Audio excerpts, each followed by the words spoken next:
Greetings. Sun Tzu wrote, "A whole army may be robbed of its spirit. A commander-in-chief may be robbed of his presence of mind." Now, a soldier's spirit is keenest in the morning. By noonday it has begun to flag, and in the evening his mind is bent only on returning to camp, just like school children. A clever general, therefore, avoids an army when its spirit is keen, but attacks it when it is sluggish and inclined to return. This is the art of studying moods. Disciplined and calm, to await the appearance of disorder and hubbub amongst the enemy. This is the art of retaining self-possession. To be near the goal while the enemy is still far from it. To wait at ease while the enemy is toiling and struggling. To be well fed while the enemy is famished. This is the art of husbanding one's strength. To refrain from intercepting an enemy whose banners are in perfect order. To refrain from attacking an enemy drawn up in calm and confident array. This is the art of studying circumstances. It is a military axiom not to advance uphill against the enemy, nor to oppose him when he comes downhill. Do not pursue an enemy who simulates flight. Do not attack soldiers whose temper is keen. Do not swallow bait offered by the enemy. Do not interfere with an army that is returning home.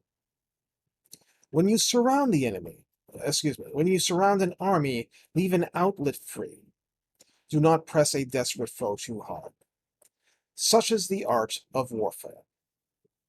So we have a lot thrown at us in these passages that finishes out the chapter, but it's all following the same thing. It's all following that there are many circumstances, and we must be seeking to fight on our terms and to avoid fighting on the enemy's terms.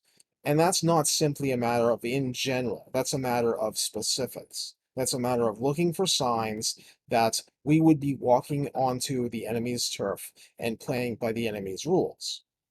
And instead, we want to look for circumstances where we have an advantage, not in general, but a specific advantage. A tired enemy, a confused enemy, an enemy short on food, but an enemy not driven into a corner so much that people will fight like demons. Because, especially in an era when people were fighting hand to hand a lot, uh, if you let people find the deepest reserves of strength and to fight with desperation because it's do or die for them, then that's what they're going to do. And many a battle has turned because a beaten foe was pushed so hard that they beat the attacker back because they were just that desperate. And it's this understanding and this trying to not walk into these pitfalls that Sun Tzu believes is separating the beginner generals from the advanced generals.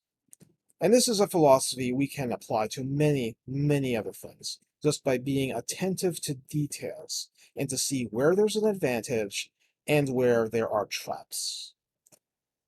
And that's all for now. Thanks for watching.